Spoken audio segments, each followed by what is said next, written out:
Well, it's great to be with you today. It is my passion. I'm not necessarily an expert in anything. I just love learning, and in turn, I love sharing. In October of 2017, my wife and I had opportunity to go to the Ark in northern Kentucky, and it's so close to you guys. I imagine there's been quite a few that have been there. But we had a good time. It was a place that has lots of displays and lots of interesting information. But sort of like today, we were on the edge of a hurricane, and the weather was raining so hard I didn't want to take my camera out. So I didn't get any pictures from the outside of the Ark. It was a good day to be inside the Ark. But this is a picture I pulled off the internet during the construction phase of the Ark. Here is another picture, and if you notice that small white rectangular thing there, that's a full-size trailer from a big rig tractor trailer. So you can tell that the Ark is something pretty immense. And that door in the side of the Ark is big enough for a giraffe to go through. And on the inside, you will see my wife and I standing at that same door. You can see how big it is. You know, there are hundreds of displays inside the Ark that would keep you captive for hours. This one shows one of Noah's sons in his personal quarters, relaxing, reading a scroll. Here's another one. Is in a compartment with both Noah's son and his wife. She's in the foreground painting on some pottery, and he's playing a musical instrument in the back. And you know, what I know about the flood, this kind of scene couldn't happen in the beginning. Maybe towards the end, when things were a little more calm, that might happen. But I also noticed that they had displays showing Noah's daughters-in-law's names. And I never saw the names in the Bible before, so I inquired, where do you come up with the names of these women? And apparently there are extra-biblical historical sources that give the names of Noah's wife and their daughters-in-law. But you might ask, well, what about all the animals? And you know, for those of you who haven't been there, they really have done an amazing job making these animals look real. I mean, they are first class. This one, you know, I don't know exactly how to say it, maybe parasaur kind. I noticed there was a big emphasis on animals that we normally don't see, or animals that are extinct, including these flying reptiles. Apparently they haven't even been named yet, but they do come from the istiodactyl kind. And as we look further, finally there was something a little more familiar, a pig or a boar. And you'll notice on the name plaque it says the pig kind. Because remember, the genetic information was in the original pair that produced all the others in that family. And that way, you could get them all on the Ark. And like I mentioned to the kids, from the little house cat to the 600-pound tiger, all came from one pair. You'll notice this is a cage, and they had many different sizes of cages for all different kinds of animals. You notice there's kind of a big water jug that's pointed into a trough that's giving water to both cages on either side. And it's kind of hard to see because the picture kind of cut it off. But under the cage, there's a couple of little carts that collected the waste, and then they could be trucked to another part of the Ark for disposal. There was also areas of food storage. Massive quantities of food. You think about the food required for over a year for all these animals. They had to take plenty of provisions. A thought that I had is, how did they preserve all that food? And I really don't know. But they had some way.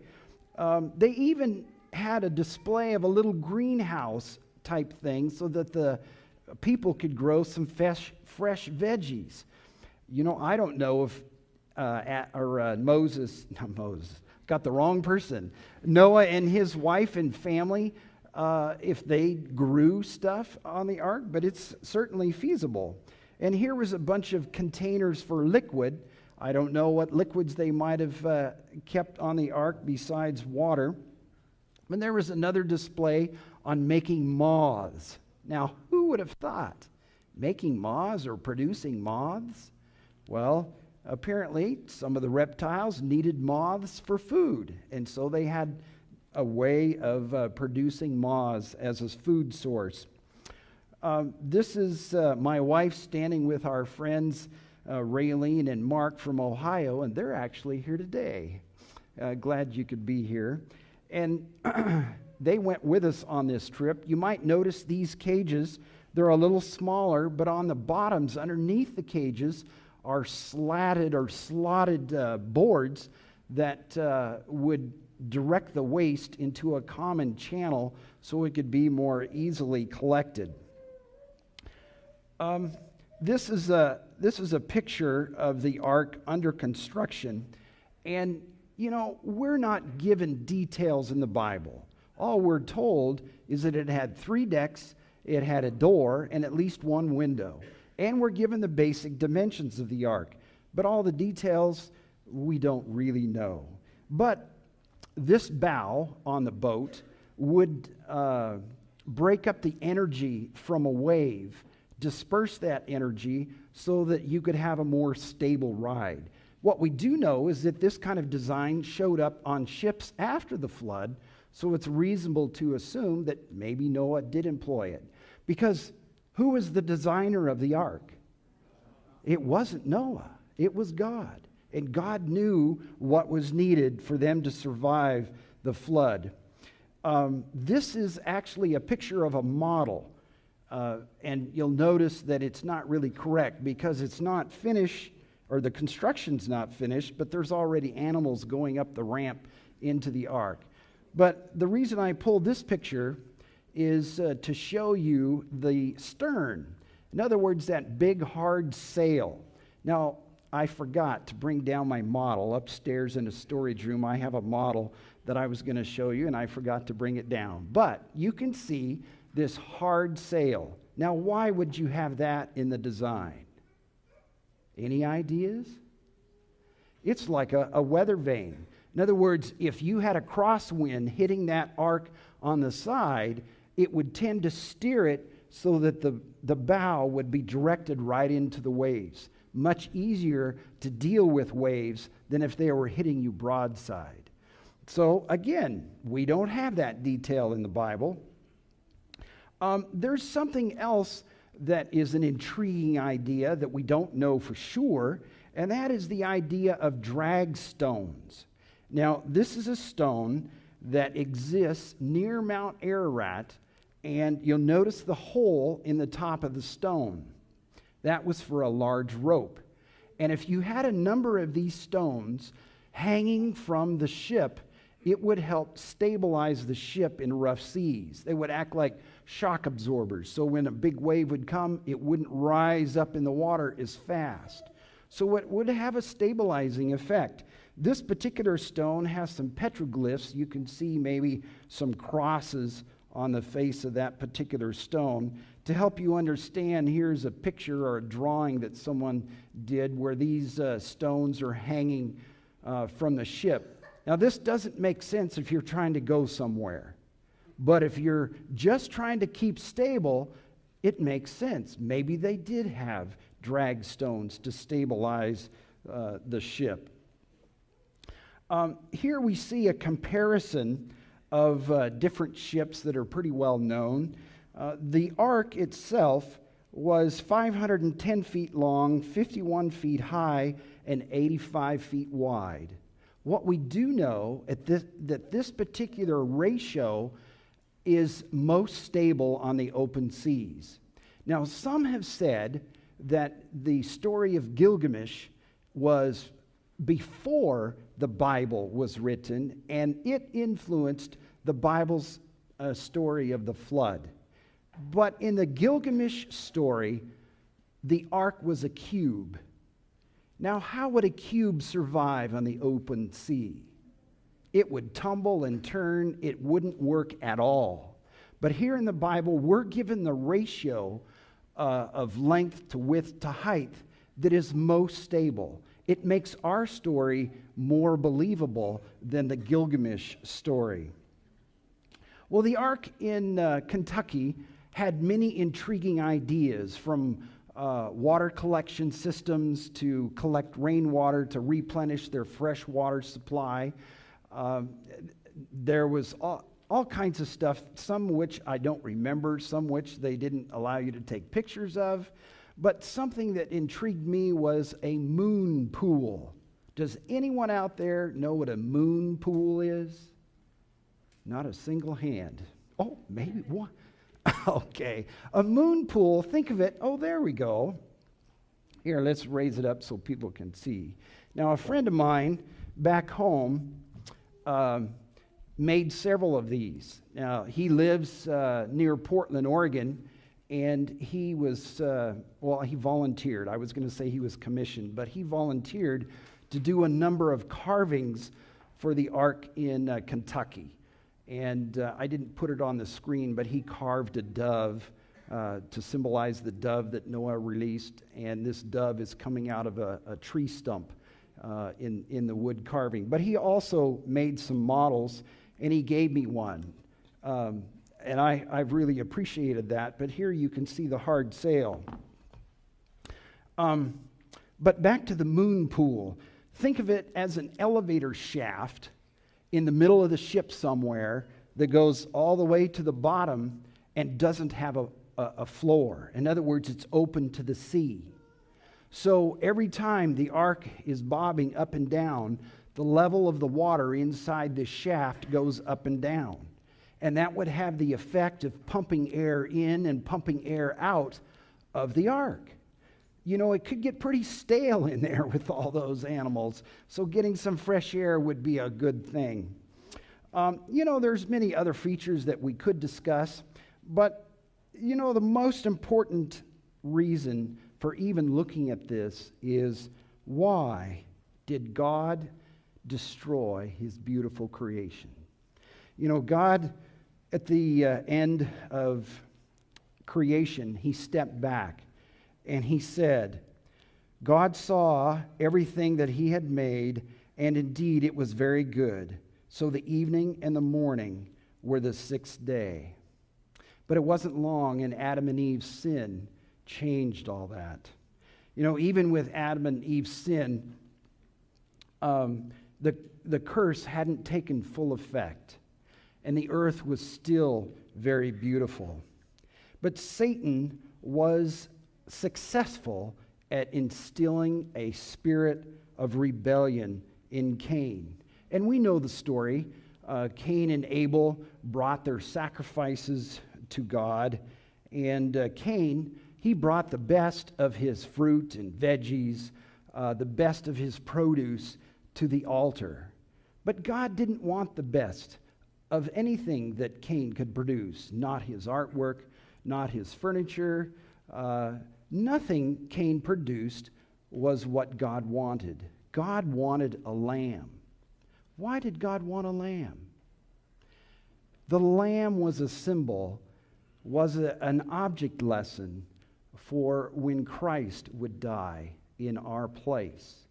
And God wanted to impress upon their minds what happens when there is rebellion against God. So God sent fire to consume the lamb that Abel had brought. And this infuriated Cain because God did not burn up his offering of fruits and vegetables or things that he had produced. His anger, or this seed of rebellion, turned into anger sufficient that he actually killed his brother Abel. The descendants of, we know that there was pressure on Cain to leave because he had killed his brother and there was tension in the family. So Cain moved his family away from Adam and Eve and the other brothers and sisters that he had. Now, you might think that over time, the descendants of Adam and Eve and Seth and the brothers and sisters would want to evangelize and bring Cain's family back into the fold. But what does the Bible say really happened? Now it came to pass, when men began to multiply on the face of the earth, and the daughters were born to them, that the sons of God saw the daughters of men, that they were beautiful, and they took wives for themselves, of whom they chose. I guess Solomon wasn't the first one to try evangelism through marriage. But some people have used this text to indicate that angels had relations with men and made this super race. But that isn't true. Because if you go to Matthew 22, verse 30, Jesus says that angels don't marry. In other words, they don't have physical relations like humans do. And the Lord said, "My spirit shall not strive with men forever, for he is indeed flesh, yet his days shall be 120 years." Now, I used to think that this was the new norm for man's longevity. No longer would he live to be 900 years old, but he would only live 120 years. But I've come to realize through my study that God was actually predicting when the flood would come. He was giving man 120 years. He was giving a warning that man should be ready. The Lord saw how great the wickedness of the human race had become on the earth, and that every inclination of the thoughts of the human heart was only evil all the time. The Lord regretted that he had made human beings on the earth, and his heart was deeply troubled. It's hard for me to imagine God being deeply troubled. I suspect that man had it too easy. Before the flood, there was a greater magnetic field to protect us from anything that may be coming from outer space. There was a greater oxygen concentration, a little bit more oxygen in the air we breathe, and twice the atmospheric pressure. Well, so what? Well, those in the medical field, and maybe some of the rest of you have heard of hyperbaric chambers. Hyperbaric chambers have shown amazing results with healing.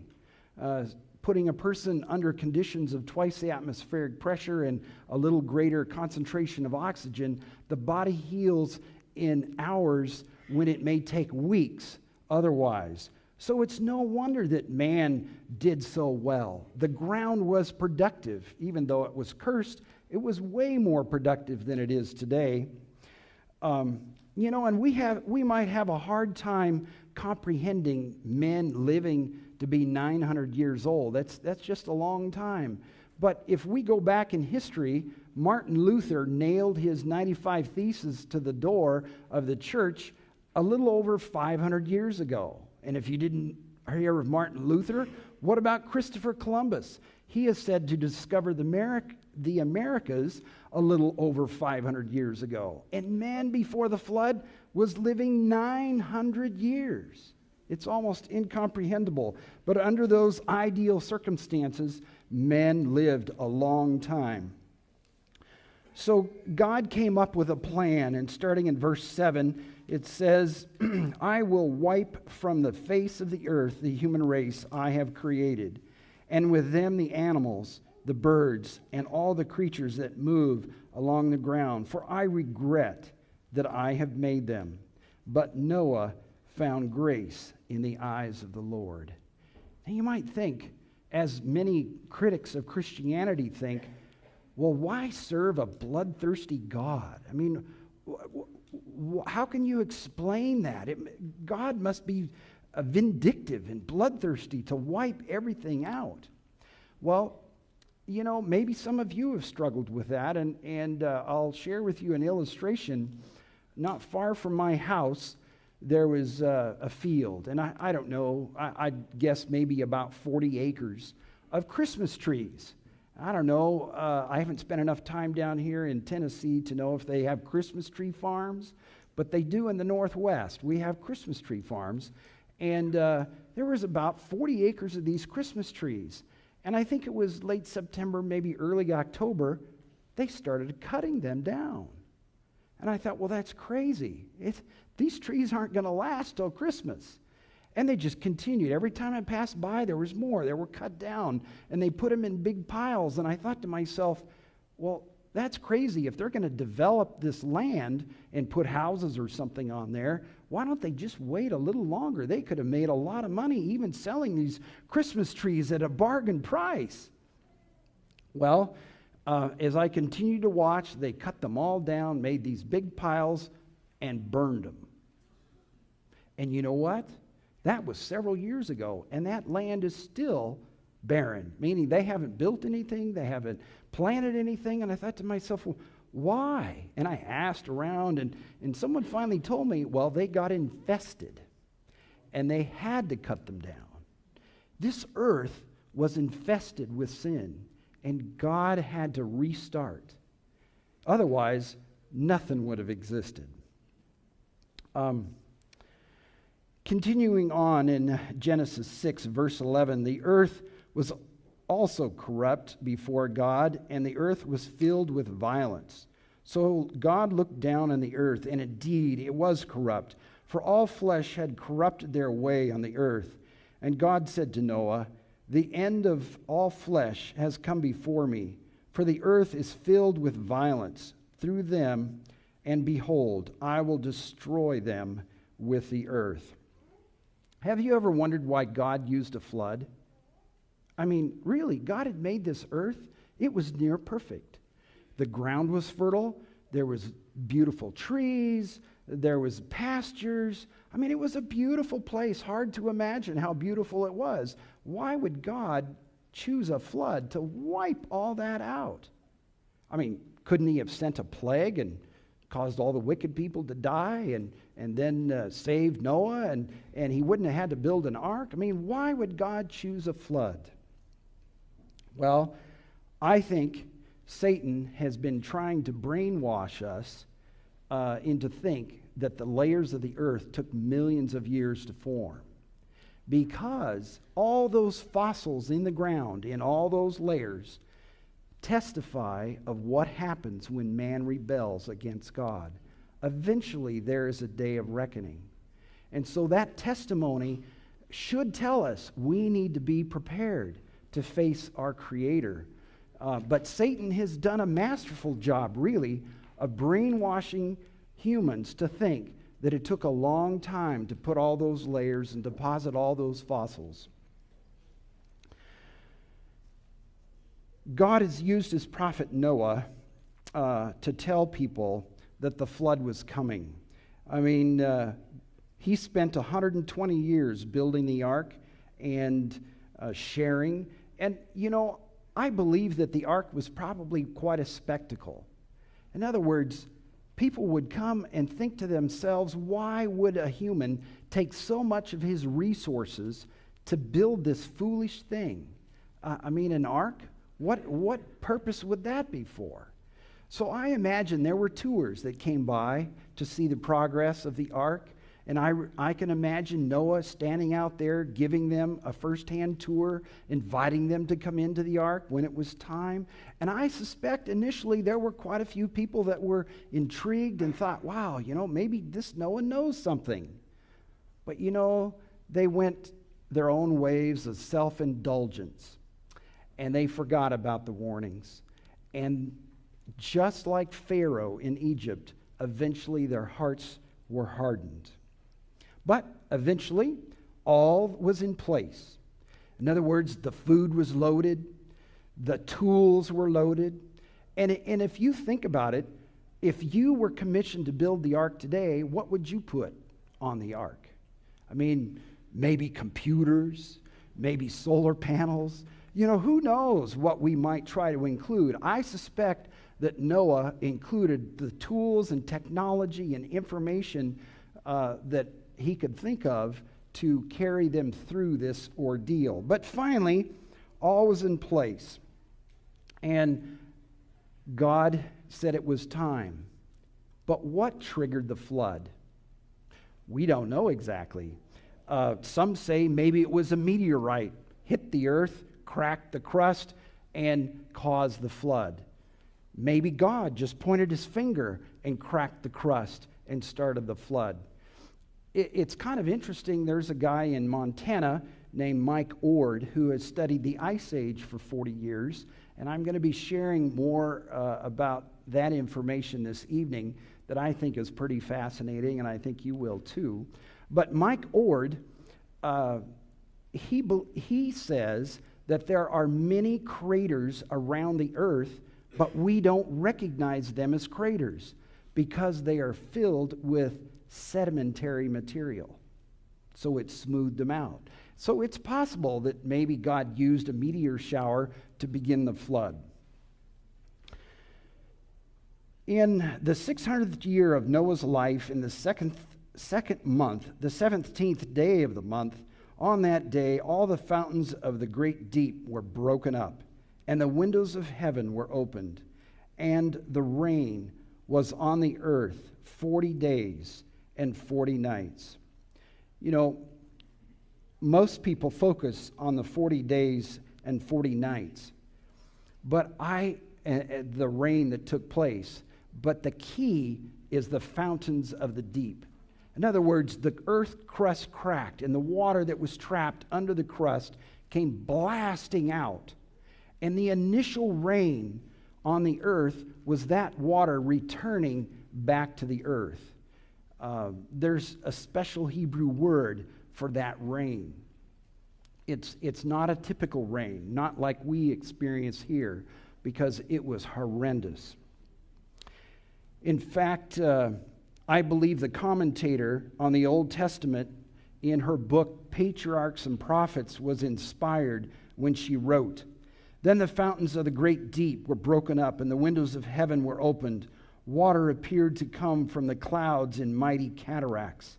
Rivers broke away from their boundaries, and they overflowed the valleys. Jets of water burst from the earth with indescribable force, throwing massive rocks hundreds of feet into the air, and these, in falling, buried themselves deep in the ground."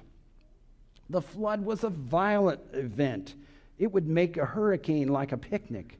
I mean, it was incredible. She goes on to say, as the violence of the storm increased, trees, buildings, rocks, and earth were hurled in every direction. The terror of man and beast was beyond description. Above the roar of the tempest was heard the wailing of people that had despised the authority of God. Satan himself, who was compelled to remain in the midst of the warring elements, feared for his own existence.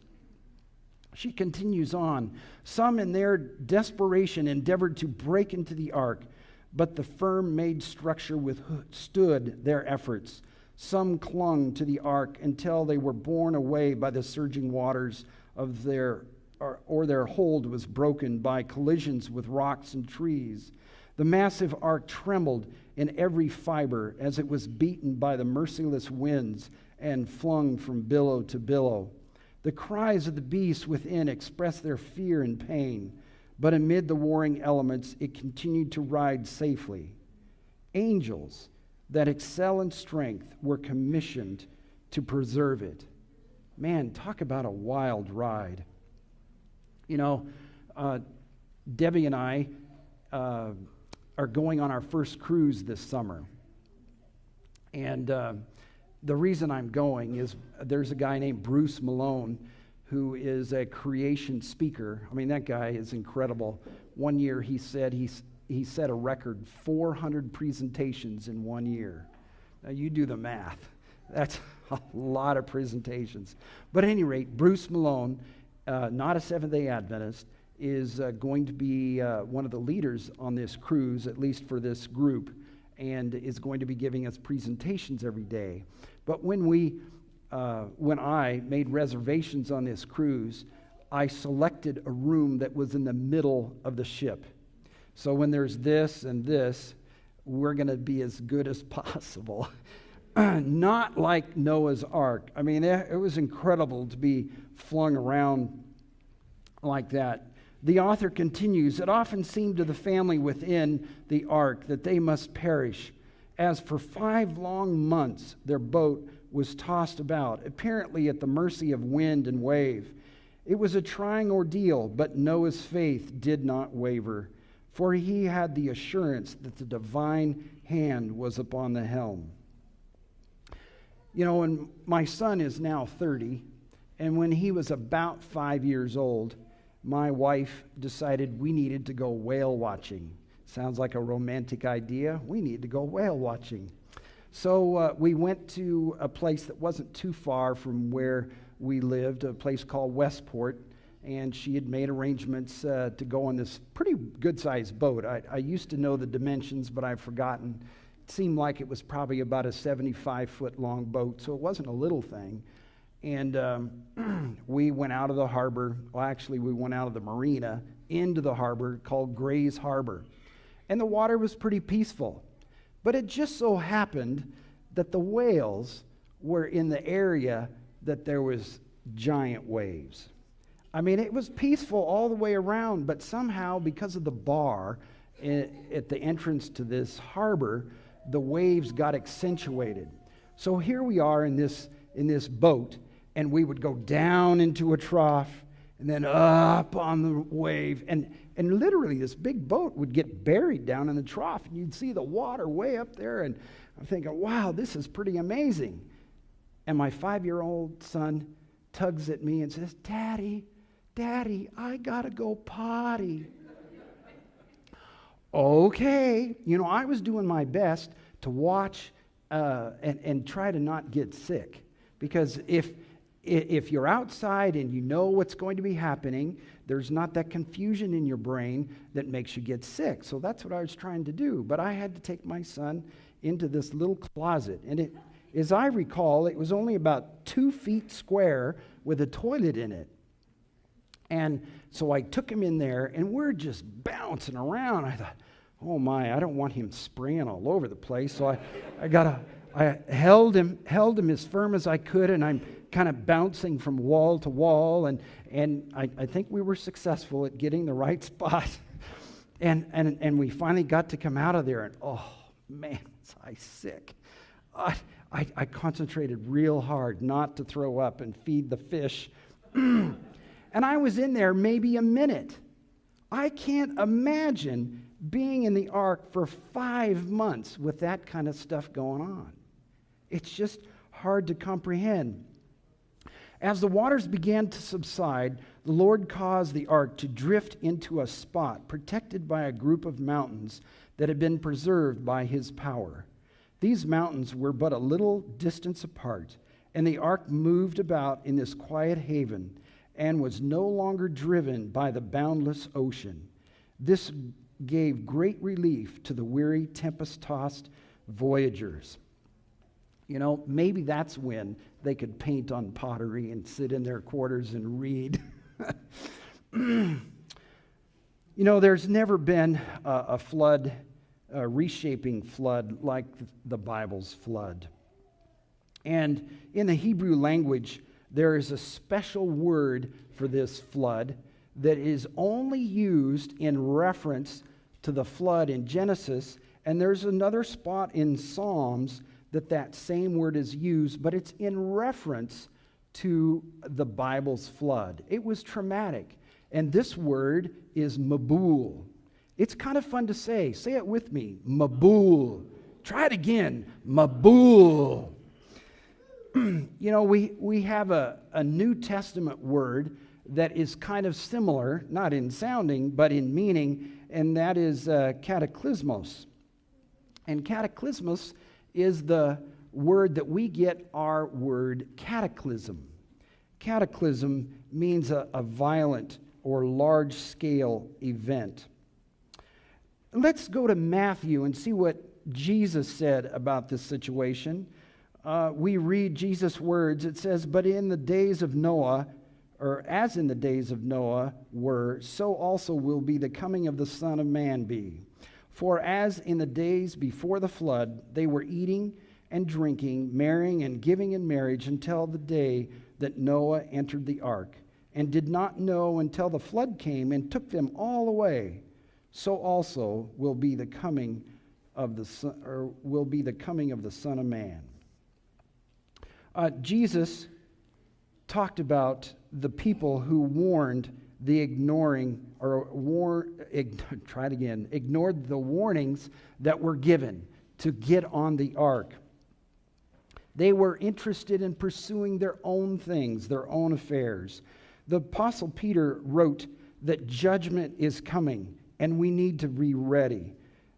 The Apostle Peter cites some examples to let you know that when God says something, he means it and he will carry through. So let's look at 2 Peter 2, where it says, "For if God did not spare the angels who sinned, but cast them down into hell and delivered them into chains of darkness to be reserved for judgment, and did not spare the ancient world, but saved Noah, one of 8 people, a preacher of righteousness, bringing in the flood on the world of the ungodly, and turned the cities of Sodom and Gomorrah into ashes, condemning them to destruction, making them an example to those who afterward would live ungodly, and deliver righteous Lot, who was oppressed by the filthy conduct of the wicked. Then the Lord knows how to deliver the godly out of temptations, and to reserve the unjust under punishment for the day of judgment, and especially those who walk according to the flesh in the lust of uncleanliness and despise authority. They are presumptuous, self-willed." Peter says that if there is something God says, you can trust that it will come about, even if it's severe judgment. A little later, Peter goes on to say, "But knowing this first, that scoffers will come in the last days, walking according to their own lusts, and saying, 'Where is the promise of his coming? For since the fathers fell asleep, all things continue as they were from the beginning of creation.' For this they willfully forget, that by the word of God the heavens were of old, and the earth standing out of water and in water, by which the world that then existed perished, being flooded with water." Peter says, you need to get ready, because it is coming. "But the heavens and the earth, which are now preserved by the same word, are reserved for fire until the day of judgment and perdition of ungodly men. But, beloved, do not forget this one thing, that with the Lord one day is as 1,000 years, and 1,000 years as one day. The Lord is not slack concerning his promise, as some count slackness, but is long-suffering towards us, not willing that any should perish, but that all should come to repentance." God wants everyone to be saved. He doesn't want to lose any of you. You know, there was a man named Harry Truman, not the president. Up in my neck of the woods, there was a guy named Harry Truman. Now, Harry Truman was born in 1896. He lived through World War I, World War II, through the Korean conflict and Vietnam. He personally witnessed many things come and go. And he was the owner and caretaker of a lodge at Mount St. Helens in Washington State. He is a buried man, not under 6 feet like most of us would be buried if we died, but he is buried under 150 feet of pyroclastic flow that came from Mount St. Helens. He was warned by his friends. He was warned by state workers. He was warned by federal workers. Even Mother Nature warned him with earthquakes, telling him the big one was coming. But he was self-sufficient. He said, there's a whole forest of trees between me and the mountain. I'm okay. I don't need to worry. He scoffed, But you know, his lake of fire came early. 2 weeks after the eruption, the ground above where he was buried ranged from 570 to 790 degrees. Incredible. Harry Truman relied on his own experience, and he did not heed the warnings. God has provided a way for our salvation, and he has provided warnings. He invites us to go through that door, just like Noah and the animals went through that door on the ark. Also in Revelation 14, at the close of time, God tells us, or gives us another warning. It says, "Then I saw another angel flying in the midst of heaven, having the everlasting gospel to preach to those who dwell on the earth, to every nation, tribe, tongue, and people, saying with a loud voice, 'Fear God, and give glory to him, for the hour of his judgment has come, and worship him who made heaven and earth, the sea, and the springs of water.'" This is God's warning to us that we need to focus on God and follow him for our salvation. You know, the Greek word that is translated springs of waters really isn't an accurate translation. I mean, this sounds like a wonderful thing. Springs of water, bubbling water coming up out of the ground, nice animals going for this water. But really, it should be translated jets or geysers. It's a reference to the beginning of the flood, that God is a God that can be trusted. If he says it's going to happen, it's going to happen. So we need to be ready. But finally, there comes a time, just like with Noah, there comes a time when the door is shut. And in Revelation 22, it says, "He who is unjust, let him be unjust still. He who is filthy, let him be filthy still. He who is righteous, let him be righteous still. He who is holy, let him be holy still." There's a clear distinction between those who are out of the ark and those who are in the ark. And Jesus says in John 10:9, "I am the door. If anyone enters by me, he will be saved." Jesus and his grace is the only means to salvation. In today's world, there's been an emphasis on, even in the Christian community, to indicate that these Old Testament stories are just myths. That's another one of Satan's attempts to distract you, to help you, or to make you believe that God really isn't who he says he is and doesn't do what he says he'll do. Then finally, in John 14:6, Jesus says, "I am the way, the truth, and the life. No one comes to the Father except through me." I want to be in heaven. How about you?